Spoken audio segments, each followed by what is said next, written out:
My name is Mary Warigia. I am here today to teach you on real estate marketing. The unit code is BEG 2225. We're going to start with lesson 1, which is Introduction to Marketing. And the first thing that you're going to do is to define what is marketing. According to CIM, marketing is a process, is a business process that is responsible, or a management process that is responsible for what? Identifying, anticipating, and satisfying customer requirements or need profitably. And you might wonder, why profitably? For those organizations that are for non-profit, they also meet requirements of their customers, and that is defined by their goals, by their visions, and what they actually were set up to achieve. So even those NGOs, non-government organizations, still meet customer needs or requirements. Although there is also another definition that it consists of individual and organizational activities that would facilitate exchange of goods, production, exchange relationships in a dynamic environment through the creation, distribution, promotion, and pricing of goods and services. In this instance, as we go on, we shall start to understand the pricing and the marketing of real estate. But first, we need to understand the concept of marketing. So we need to go back to history. How did marketing develop? What has been the process of developing marketing? It evolved out of exchange. If most of you have done history, you know that there is a barter trade. How we used to exchange bread with something else. Whatever you have, you exchange it. That is how marketing has developed. And there have been 5 factors that have contributed to the development of marketing. And the first one is Industrial Revolution. This one saw the mass production of products. Then the other one that has promoted marketing is the need for mass production to satisfy strong demand. The population is going up. We are more. If you look at in the early 1900s, what was the population then? And if you look at today, what's the population now? So marketing has emerged and changed because of those dynamics, population dynamics, all these changes that have enabled marketing to grow and become bigger. And then the other one is the rise in global competition. We all know today that you can buy something from America while sitting here on your phone. So what gives your product a competitive edge over your competition? So you have to be very aware of what is happening in the global context. That has also promoted marketing. The next one is development of transport and communication systems. For example, we all know if I want to go to America today, it will take me about 18-20 hours, isn't it? So that has also made marketing to grow. The last, and not the least, is the geographical separation existing between markets. So for example, you would like to target customers who are in South Africa, for example. How would you get to them? You'd have to do that by marketing and being able to identify who are those customers that I need to target. So you'll have to use marketing. So what is our nature of exchange? Generally, for most organizations, it is profit. We exchange whatever we have for profit. For example, what do we get from MKU? We pay our school fees, and what do we get back?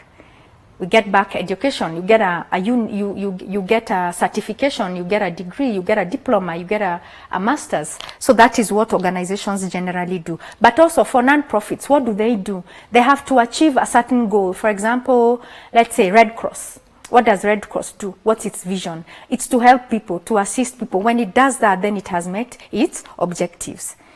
And also taking into account of the donors, the donor world, like we have the World Bank that funds our government, or even other organizations. That's part of what they're supposed to be giving back. So we go into models of marketing. There are 4 models of marketing. The first model is a sales support. The second model is marketing communication. The third model is operational marketing, and the fourth model is strategic marketing. Once you understand this, then it will be very easy to apply this context into real estate.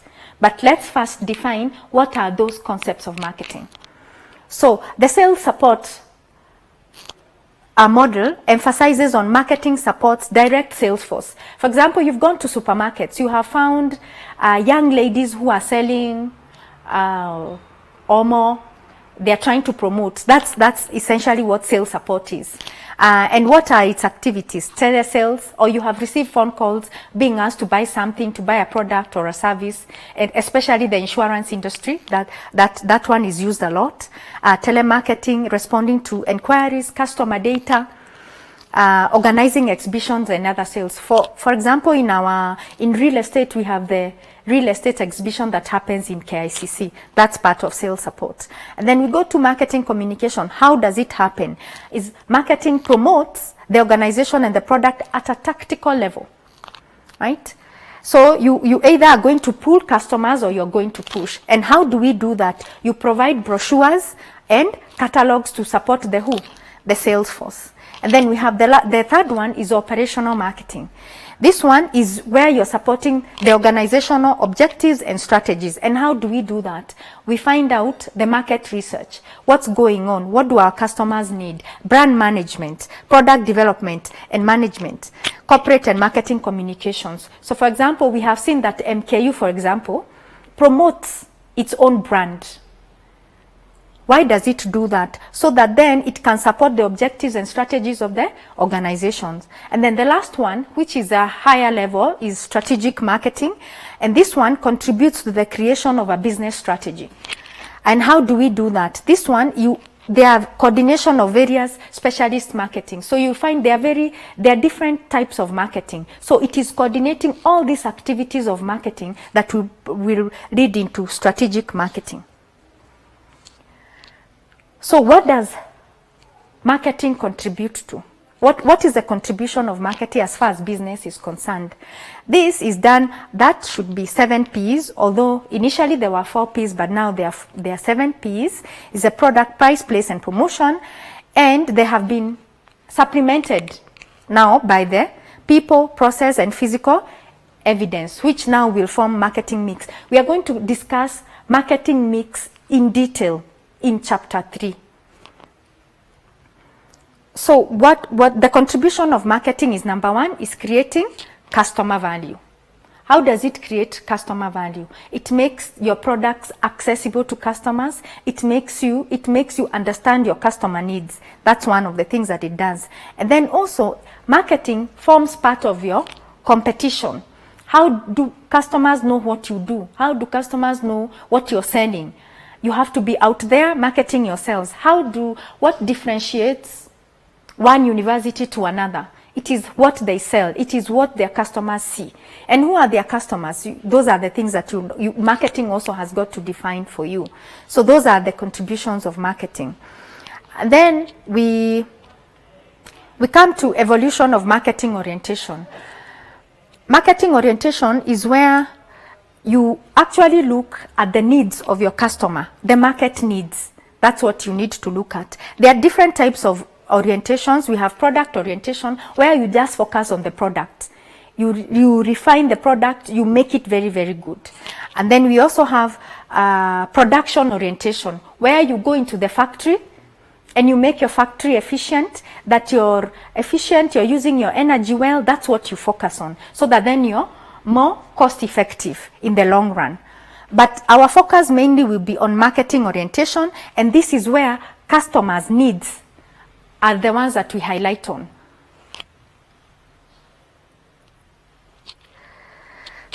So how do we achieve marketing orientation compared to other orientations? We've discussed other orientations, product, production, market orientations, but we are talking about marketing orientation.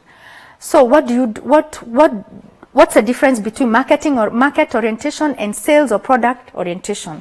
Number one is to determine customer needs. So market orientation is purely driven by the customer. It is not by product. So it doesn't matter that you have a good product if your customers don't like it. So it is driven by your customer needs. And then the sales, the difference again is determine whether product can be made for sales product orientation. So this one is really internal. This one is internal, and this one is external. You see, you're looking at your customer needs, and this one you're looking at your internal processes. And then you have market orientation is you have to invest resources. In both ways, you invest resources. But where are you investing resources? In this market orientation, you're investing resources externally, both externally and internally. But for this, you're only investing resources internally to help you become more efficient. But these ones, you're focusing on your customer. And then you make the product or service. For this market orientation, we are going to, you focus on making the product or service, but product orientation is just the product. You're not worried about customer experience. You don't care about customer experience. But for market orientation, you care about customer experience. The after sales service, you care about it. So what are aspects of market oriented approach? It is a process of managing exchange. Exchange between who and who? Exchange between your business and your customers. It is also a philosophy of the business. There are certain businesses that do not take feedback very well. So if you want to take a market-oriented approach, you need to develop a philosophy as a business and say that we are going to be consulting our customers. What can we do better? What are we not doing very, very well? And then also the other thing is that it's not a low function, low function role. It's actually a managerial role. So it's not something that you can give it to your sales agent. It's something that has got to be defined from the top. So that make that very, very clear. And then the other thing that market-oriented approach has is it has to be a catalyst for change. For example, if you receive feedback from your customers and they tell you, we don't like A, we don't like B, how are you going to fast track that? And hence, consequently, it needs to be a managerial function. That's where the decisions are made. We need to change our product. We need to do the way we are doing our things. We need to change our customer experience. And this is the feedback that we have received. So how do we measure whether we are doing well in market orientation or not? So number one is to self-appraise. So you self-appraise from your managers, from your different employees. It's a way of getting feedback if you're doing well on marketing orientation, but it is not very, very effective. And then also you do attitude surveys of managers and staff. How do they view your products? And I keep asking this, how do you view your university? If today I asked you, how is your university? Is it something that you can recommend? That's kind of feedback that you need from your staff. And then evidence in the organization, business definition, mission system, mission statement, core values and strategies. Again, we go back. Remember that marketing is a strategic role. It is a high-level role. So things like vision, mission, and all those things are very important, and they come very pertinent to marketing. And then you have to communicate organization-wide, everybody, top-bottom approach. You have to communicate to everybody about your products, what are your products about, so that then you're able to achieve market orientation. Then the most important one is customer feedback and research. Because remember, market orientation is about paying attention to your customers. So this is the most important aspect of market orientation. You get your customer feedback and you do market research. Find out what are your customers saying about your products. So that's one aspect of saying market orientation. But then how do we make it a norm in our organization? How do we foster market orientation? Right, so this can be done through a program of change. What are those change? You review and change of organizational structure. You have to keep changing so that then you're removing barriers. So when we get feedback, remember when we are receiving feedback from our customers, who is giving us that feedback? The sales, the people at the bottom. But then who is going to make the decision? The person at the top. So what must we do? We must remove these barriers. So we must have a lean organization so that then we don't have too much communication or barriers to get that information to the top.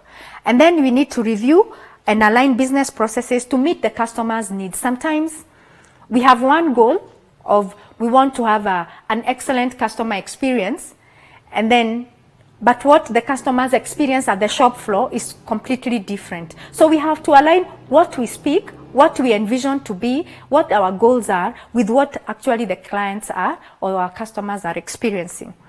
And then also the other thing that you must do, which is very, very important, is internal marketing. What is internal marketing? Is selling to your staff, selling their products.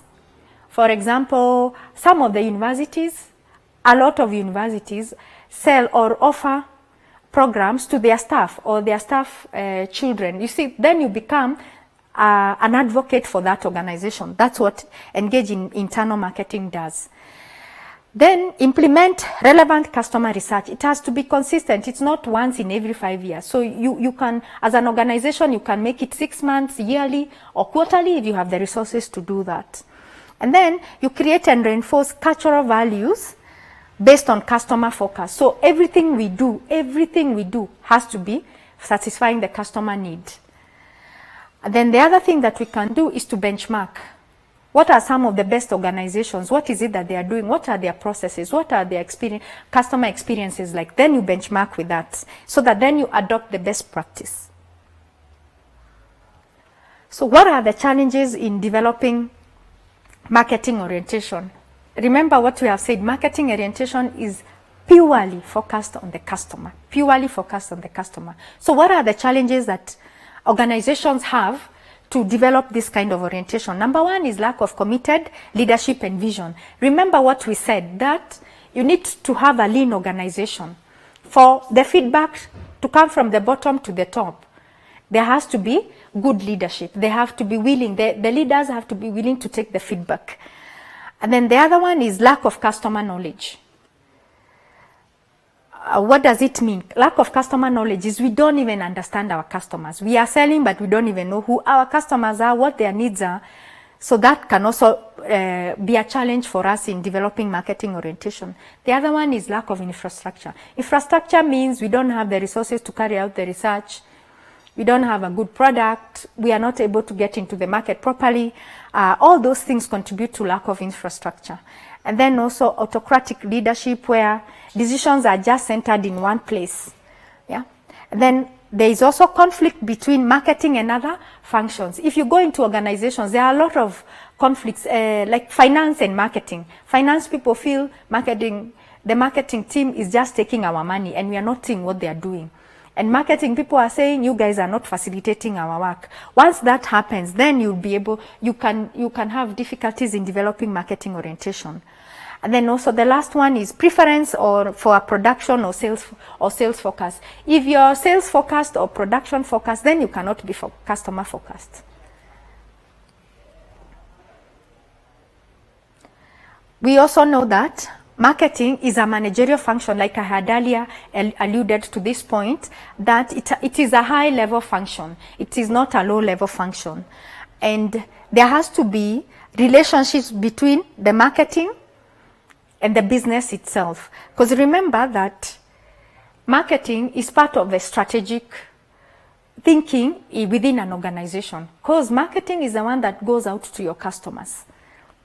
So the role and relationship of marketing function within any business can depend on many factors. And some of the factors are corporate culture. How have you defined your corporate culture? What is it that the organization, how do you behave when you're in that organization? And then the size of business. So for example, when you have a multi-billion business and you have an SME, how does marketing operate in those two businesses? You find this multi-million business organization, the marketing function is quite big, and the small business, because they don't have the resources, the marketing function is quite small. And more often than not, it is just done by the business owner. And then also the nature of industry. For example, for us who are in the professional sector, like what I'm about, the real estate, what we are teaching you, we are not allowed to market as a professional standard. So you need to understand what is the nature of your industry. So if you're a professional, you're a lawyer, you're a valuer, you're a doctor, it is unethical to be marketing yourself. So then position of, although that is also changing, the marketing, you can market it in a different, you can market yourself in a different way, but don't say you're the best valuer, you're the best doctor, you're the best lawyer, right? Then position of products and services to the product cycle. Where is your product? Is it in early stages? Is it in decline? Is it in growth stage? And those are some of the things that you're going to look at, the product cycle. in the lesson 4. And then the nature of the product or the service will also determine the kind of marketing that you're going to have. And then expectations of customers and potential customers. So what are the expectations of the current customers you have? And what are the potential customers?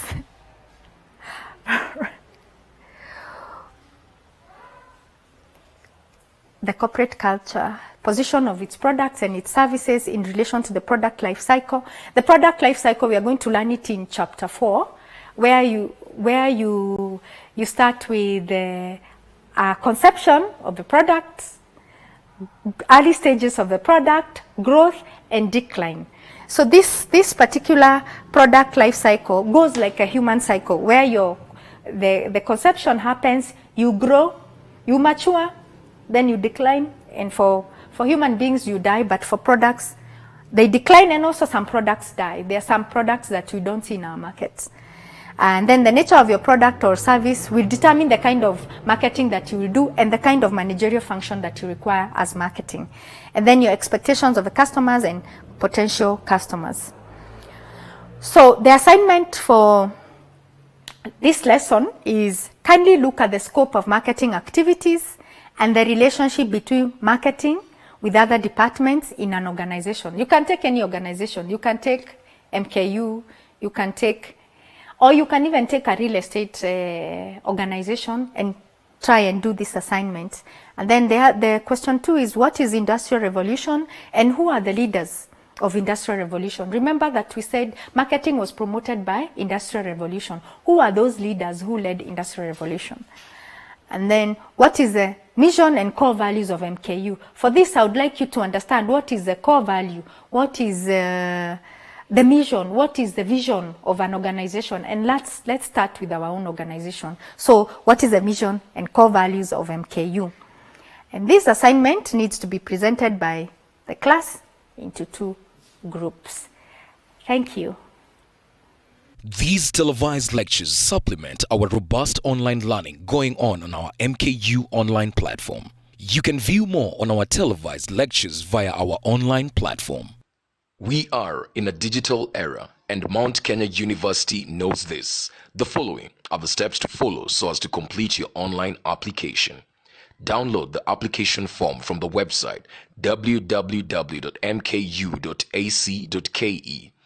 Attach copies of your academic certificates and ID. Pay the application fees via M-Pesa pay bill number 270988. Your ID is the account number. 2,000 shillings is the charge for a postgraduate. You can also deposit in the bank accounts provided on the website. Then email all the above to apply@mku.ac.ke.